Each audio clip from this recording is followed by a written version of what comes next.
Yeah, I'll react to that, sure. Sit down. Shut up. If you're not ready to learn, just get the hell out of here. We don't want you here.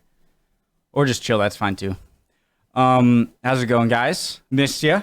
Kind of took the day off yesterday. It's nice. All right, what are we doing? Oh, this is Ulysses right here. Ulysses. Random historical figure of the day. It's just something fun that I like to do. All right, let's do it. World War II, free in Vichy, France. Did I pronounce that right? All right, let's do it. Original video, the top description below. Right below that will be a link to a wonderful place where you can talk with people. The Discord. Join the Discord, all right? It's fun. We're nice, usually. And it's just a fun time. So, yeah, pull up a chair. More the merrier. Love to have you. Let's get started. Go. 1936, and France is having an election. Hold on. So Technical difficulties. There are none. Let's do it. French politics. 1936, and France is having an election. How you guys doing, by the way? So Sorry. 1936, and France is having an election. So French politics at this point can largely be described as a dumpster fire. They were divisive, violent, and ruling was extremely difficult. This election was won by a left-wing coalition called the Popular Front, with a man called Léon Blum taking over as Prime Minister. Side note, France did have a president at this point, but he wasn't important. Anyway, with the elections behind them and a clear mandate, you'd think that governing France would be less difficult. But fun fact, no. The government needed to sort out the economy because Great Depression, which was made more difficult when large-scale strikes broke out across the country. These were settled with what were called the Matignon Agreements, which saw the introduction of a 40-hour work week as well as better paying conditions. Blum's government also had to deal with a right-wing paramilitary league, Le Croix de Feu, the Cross of Fire, led by Army veteran Francois Delaroque. The government came up with a subtle way of doing this. Sorry, I gotta shut up. Blum's government also had to deal with a right-wing paramilitary league, Le Croix de Feu, the Cross of Fire, led by Army veteran Francois Delaroque. The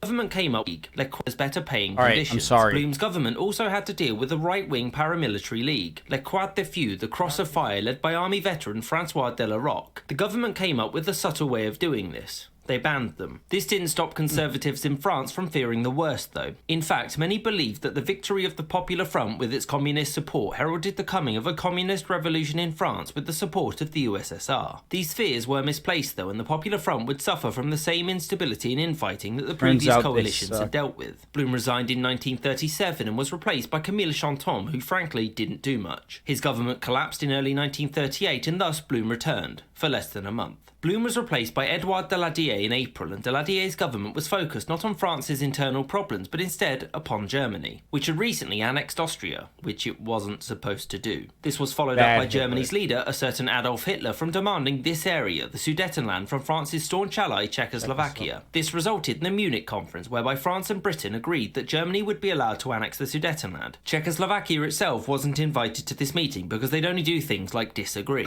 It should be noted that very few in France were willing to tolerate the idea of war at this point. Both sides of the political spectrum were filled with pacifists who believed that the costs of war, as demonstrated by the devastation of the First World War, were never worth it. France was very proud of the Munich war at this point. Just letting you guys know, if you're new to the channel, of course I want to create a nice environment, make it nice, enjoyable for you guys, but not at the expense of myself learning. So if I gotta back up, I'm gonna do it. Both sides of the political spectrum were filled with pacifists who believed that the costs of war, as demonstrated by the devastation of the First World War, were never worth it. France was very proud of the Munich Agreement and saw it as a great victory, and Daladier's popularity soared, until Hitler conquered the rest of Czechoslovakia, that is. France's appeasement of Hitler's territorial ambitions could until Hitler conquered the rest of Czechoslovakia. What about the gray, light gray? France's appeasement of Hitler's territorial ambitions could only go so far. It's not important to the main objective of this video. It's my ADD. Conquered the rest of Czechoslovakia, that is. France's appeasement of Hitler's territorial ambitions could only go so far. Germany invaded Poland on September 1st, 1939, and 2 days later France declared war on Germany alongside Britain. What followed was not an intense push into Germany, but what the French called the drôle de guerre, or as it's known in English, the Phony War. This was basically when neither side did much except clash at sea, because the French did not wish to push into Germany, and Germany could not push into France. The reason for this was the extremely potent line of fortifications called the Maginot Line. I visited there, or it's not a there. It's a bunch of different sections. Like when I was thinking of Maginot Line, when I wanted to go see it, I was thinking like a very touristy area.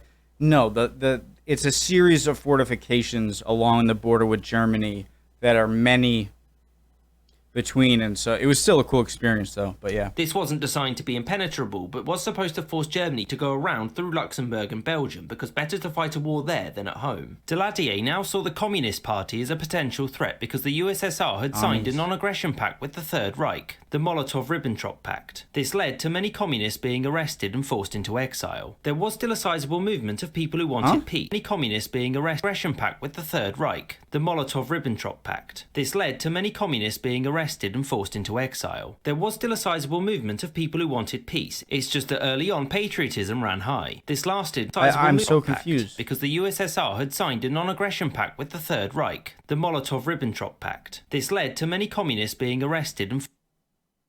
Okay. Oh my god, I was so confused. I was like in Poland, like, but didn't the USSR also conquer Poland?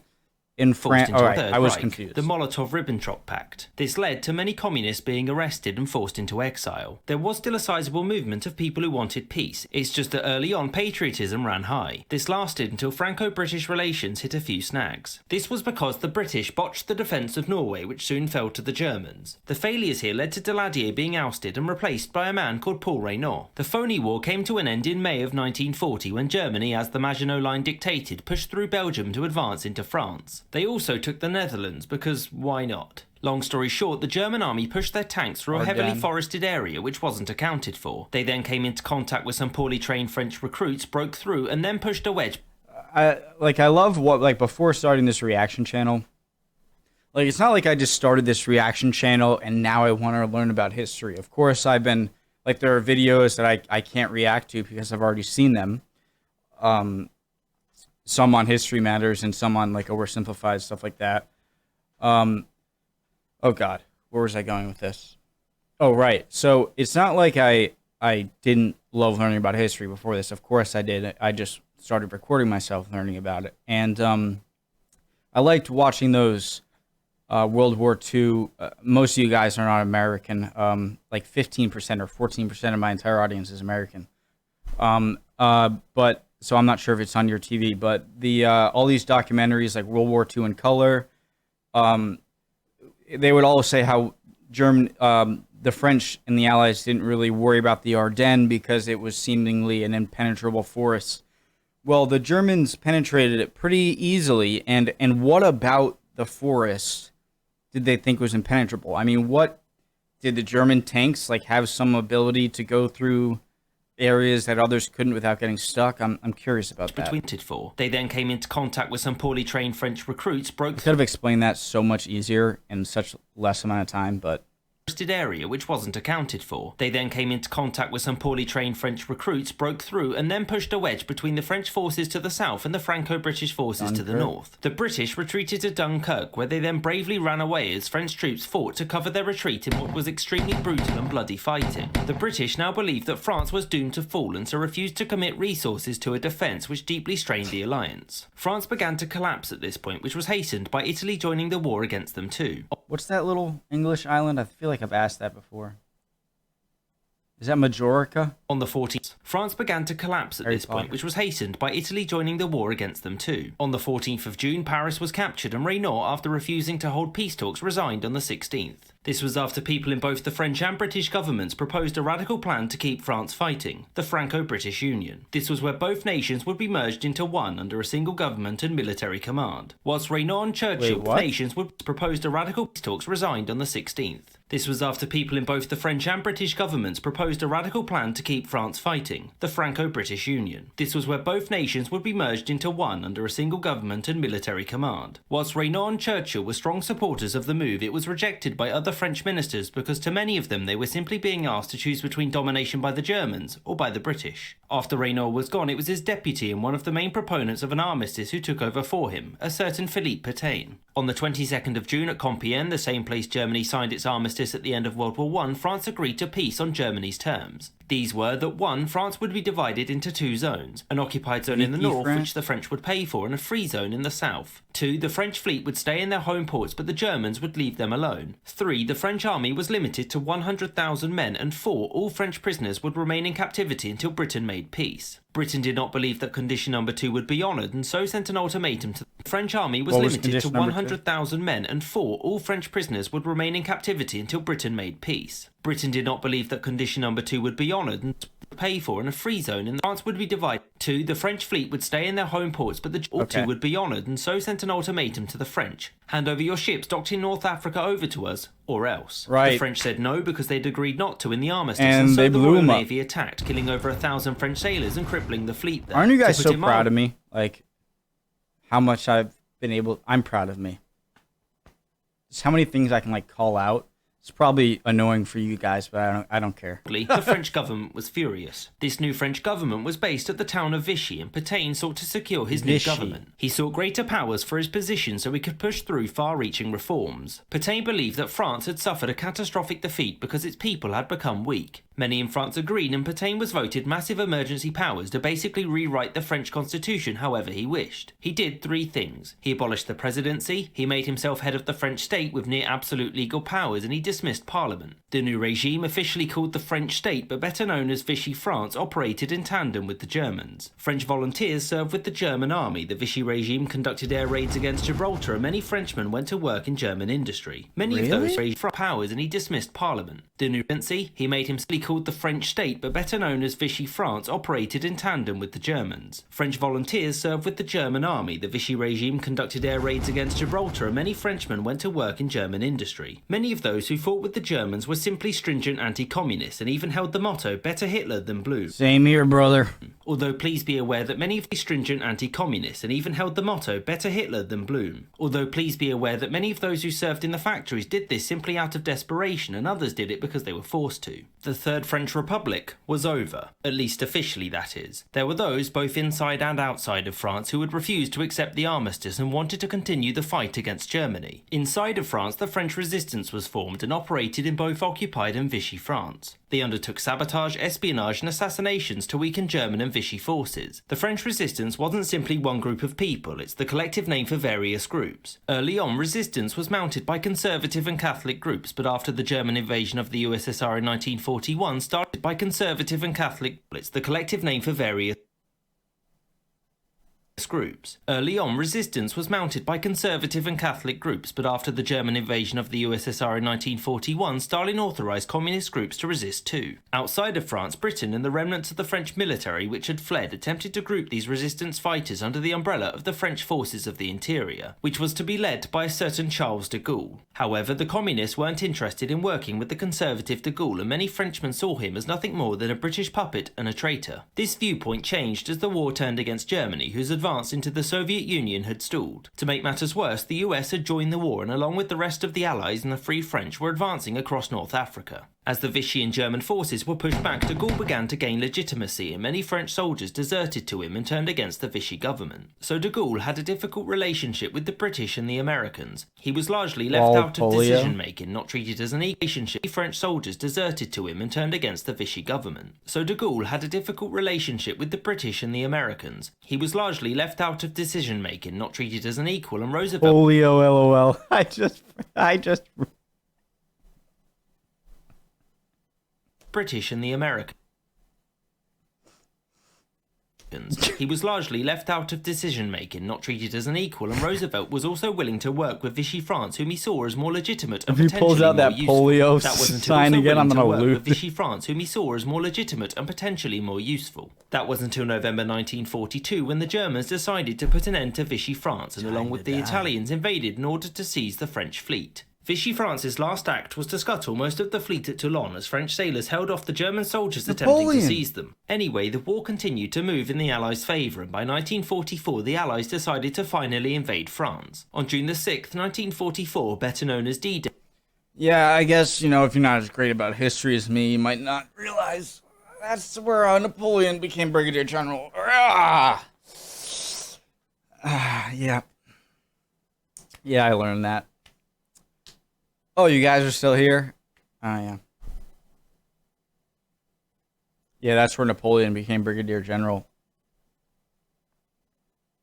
Did you know that? Attempting to seize them. Anyway, the war continued to move in the Allies' favour, and by 1944 the Allies decided to finally invade France. On June the 6th, 1944, better known as D-Day, the Allies landed their forces in Normandy and gained a foothold. In August, the Allies, mostly American and Free French forces, landed in southern France and pushed to here. So de Gaulle would achieve his dream of liberating Paris on the 25th of August 1944. This was done with very little fighting in the city itself, although General Leclerc did engage in heavy fighting south of Paris. A provisional government was set up with de Gaulle as its head, and whilst France most certainly aided with the continued advance into Germany, for many, notably those in the resistance, the war was over. Pétain... It's crazy how France, wasn't even in World War II, And all you French people, France gets hit with a lot of, there's a common, comment I see, it's funny how people always... say, how France is so quick to surrender and stuff when, I'm not sure this is true. It's got to be Britain, isn't it? They have, the most battles won than any country. I get it in that it must be annoying and stuff like that, but what was my point? Did I have a point? I guess that's it. Incidentally, was taken to Germany and later returned to France, where he was arrested. After Germany's capitulation... Oh, yeah. So they really, weren't even in World War II. It was the Phony War, and then they just got conquered so quickly. And by the time they were unconquered or reconquered, unconquered, by the Americans and British... I'm sure they weren't exactly in charge. It was still the Americans and British in charge of capturing Berlin, so... In 1945, France was given zones of occupation in Germany and Austria, but be aware this was not a sure thing. President Roosevelt and later President Truman believed that since many Frenchmen had fought alongside the Germans, that they would be treated as a conquered nation. Britain was against this, and in the end the Americans acquiesced and France was to be treated as a victorious power. In case you're wondering, Britain wasn't doing this to be nice. It simply meant that a rearmed France would be the primary military defender of Western Europe, which was not a position that the Brits wanted. With the war over, de Gaulle now had the difficult job of rebuilding the French government and the country. The French state under Pétain was gone, and so de Gaulle sought to create the Fourth French Republic, which wouldn't suffer from the weaknesses of the Third. Spoiler alert, it did. De Gaulle reinstated the previously elected officials and put Pétain on trial, who was found guilty and given life in prison. By 1946, a new constitution had been approved and elections saw the Communist Party win the most seats, but it was Léon Blum who returned as Prime Minister. France, over the next few years, received immense sums of money from the USA in the Marshall Plan to... He put himself over Napoleon. France, over the next few years, received immense sums of money from the USA in the Marshall Plan to rebuild and joined the Cold War against the USSR despite the popularity of the Communist Party there. So, France was devastated by the Second World War, and one of the things Charles de Gaulle was hoping to do was to rebuild French prestige in Europe. France joined the UN Security Council as a permanent member, rebuilt its military, and sought to find its new role in the world. Ultimately, World War II's legacy in France is very complicated. France still struggles with determining whether or not Vichy France... Not to hate on France again, but you also have my least favorite hats of the Communist Party there. So France was devastated by the Second World War, and one of the things Charles de Gaulle was hoping to do I don't like those hats.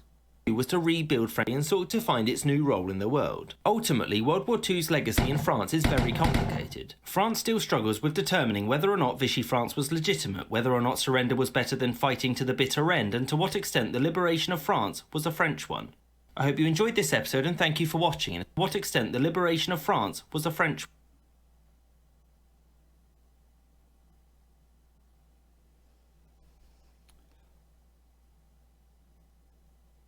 No comment. I love you guys from France. I love y'all. If I seem like I'm coming across like a jerk, sorry. But I agree with this guy over here. One. I hope you enjoyed this episode and thank you for watching. And a special thank thanks you for to making. Thomas. Thank you to your Thomas, all those people too. Patreons. Awesome video. Sorry if I came across as a arsehole. But Awesome. Thanks, guys, for sticking with me. And I'll see you guys next time, all right? Hope you guys are all doing well. See ya. Emotions are a fickle thing. If you're down in the dumps, you could be happy as hell tomorrow. You never know, all right? Stay in there. And if you're doing good, stay good. See you guys.